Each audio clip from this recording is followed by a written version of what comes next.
Do you see a lot of like people come in who want to be students who still think, the music industry means you're going to be driving 3 Ferraris and have 5 houses and, be signed to a huge record label and And that's really where in admissions we have a lot of fun because we do get a lot of potential students who come in, and a lot of what we do in admissions is weed people out. Yeah. Because ultimately we have a limited amount of spots here at IPR, okay?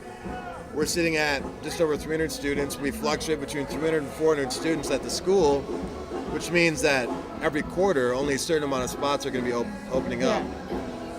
We want to make sure that the people that are in those spots belong in those spots. Yeah. Not only for their sake, so they don't come here for a quarter or two and everything's over their head and they leave, or that we pull the curtain on the industry and they're like, whoa, this isn't what I thought it was going to be like. But also for our current students, because if you're a current student here at IPR and you're in the thick of things, you're not going to appreciate somebody who's not serious coming into your classes and wasting your time, wasting the teacher's time, and really slowing down the flow of everybody else's learning curve. Yeah. So, I think that there is some naivety that comes in with new students, and a lot of that's going to be natural. Yeah. I mean, and I talk to my potential students about this. Right now, when you're coming into our office, when you're a teenager, you're in your early 20s, or you're 30-something, and you decided that the whole corporate thing or whatever else you were doing wasn't what you were passionate about, you come in and you see this industry from the standpoint of a consumer. Yeah. Everything's been dressed up for you. It's been branded, it's been packaged a certain way, and it's been delivered to your age demographic. And when you have everything hand-fed to you that way, the perception comes really easily. It's much different than what IPR can offer you. Yeah. And I think of IPR as kind of taking you in through the stage door versus through the ticket booth. Yeah. And really pulling the curtain and saying, this is what's going on behind the scenes. This is the process of how they got to that branding, how they decided the target market, how they bred this artist or bred this TV show to suit your needs as the consumer. This is why you like it. Yeah. Kind of a deal. And I think that, again, that's one of those perspective shifts that all students are going to go through, that I've gone through just from working at IPR. Yeah.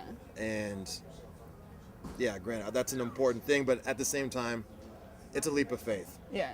When you come into IPR, you don't know that once you know what's really going on, once you start taking these classes and learning what it's really about, that it's going to be what you expected. Yeah. Or that it's going to be necessarily for you. Yeah.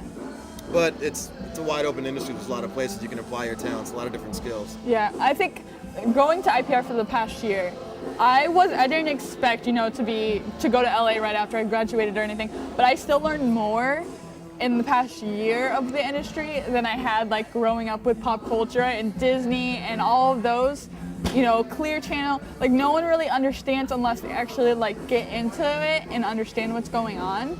And I think that it's kind of, there needs to be a place like IPR that actually tells the truth of what's going on and not like building up hopes and dreams that are like, Ultimately, this industry is not like any other industry that's maybe more transparent in the sense that hard work and perseverance really prevail. Yeah. If you're organized, you're consistent, you work hard and you persevere, those are going to be the successful people. Yeah. Are they the best artists?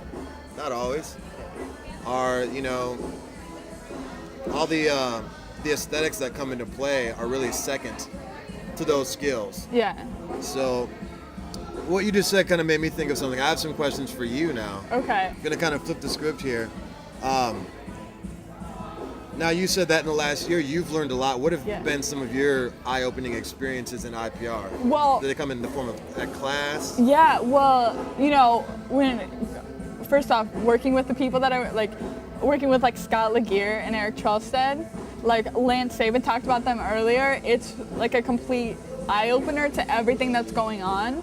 But what is more amazing to me is that to see like everything shifting, like Clear Channel, was so dominant, and all of a sudden, all of that's kind of, it has been for a long time, just no one really talked about it. so seeing how all of that is evolving is really an eye-opening experience.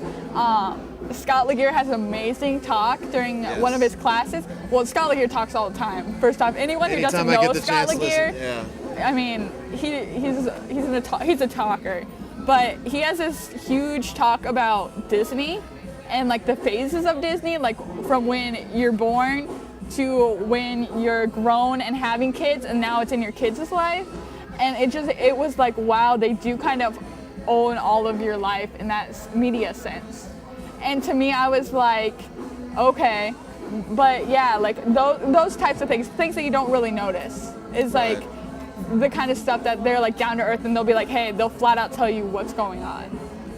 So yeah. Kind of a no hold barred approach. It's not the way most of the information we see from this industry is as a promotion or as a sales pitch. Yeah. So unless you are really thinking critically, you don't know how to take it. Again, that's where I think at IPR you get the behind the scenes. Yeah. Behind the scenes look, and you're getting that from people who own record labels. Yeah, exactly. You know, run studios. They have their own studios. They have their own companies, you know, and that is complete. Like just to say, yeah, I'm successful at what I do and I'm teaching you, rather than someone who's a washed up, you know, has been. Right. So. Right. Yeah. The industry moves too fast to learn much from people. You have to be ahead of it. You got to be way ahead of it. Definitely. But yeah. Definitely. Okay. Any more curveballs you got for me? Well, I mean, that helps me do my job. Yeah. I like to use student stories and whatnot, or student experiences when I'm talking to potential students, so I can help them wrap their head around what they're in for. Yeah. You know, it's a lot of hard work. It is. I put more creative thinking into everything that I've done now, because it's like, you know, you have to think on so many levels, you know.